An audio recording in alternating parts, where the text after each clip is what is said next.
Auto rickshaw వాళ్ళకు నమస్కారం. మళ్ళీ మీరు మొదలు పెట్టినారు ముందర ప్యాసింజర్లు ఎక్కించుకొని.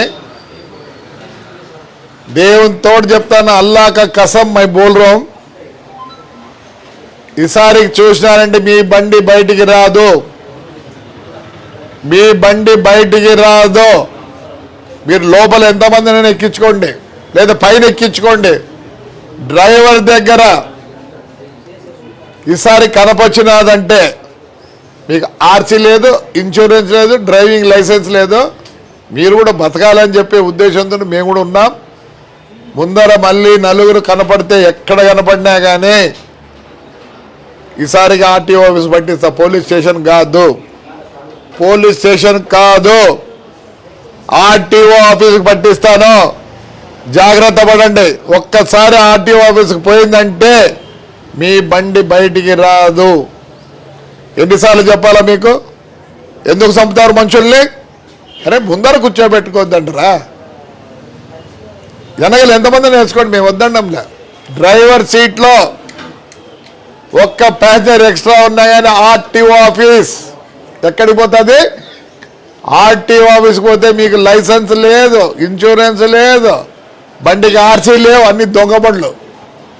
తిట్టుకోవద్దండి నన్ను. ప్రజలను సంపద్దండి, ప్రజలను సంపద్దండి.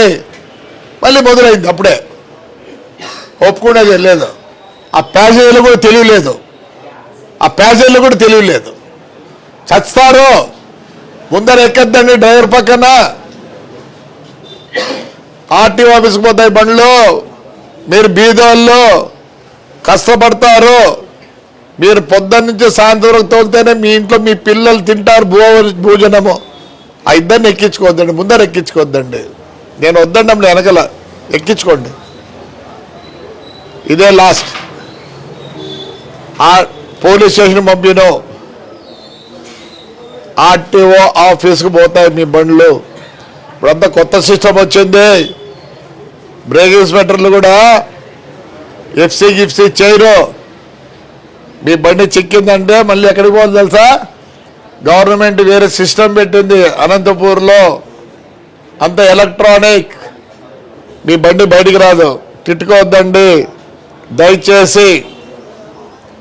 బండి ఆర్టీఓ ఆఫీస్కి పోతే మీరు బూదిండ్రు, నాకు తెలుసు, నాకు అది కూడా తెలుసు. మీ ఇంట్లో పస్తు ఉండాల్సి వస్తుంది. నేను ఈసారి చెప్తే ఆర్టీఓ ఆఫీస్కి పోతుంది. Right, thank you.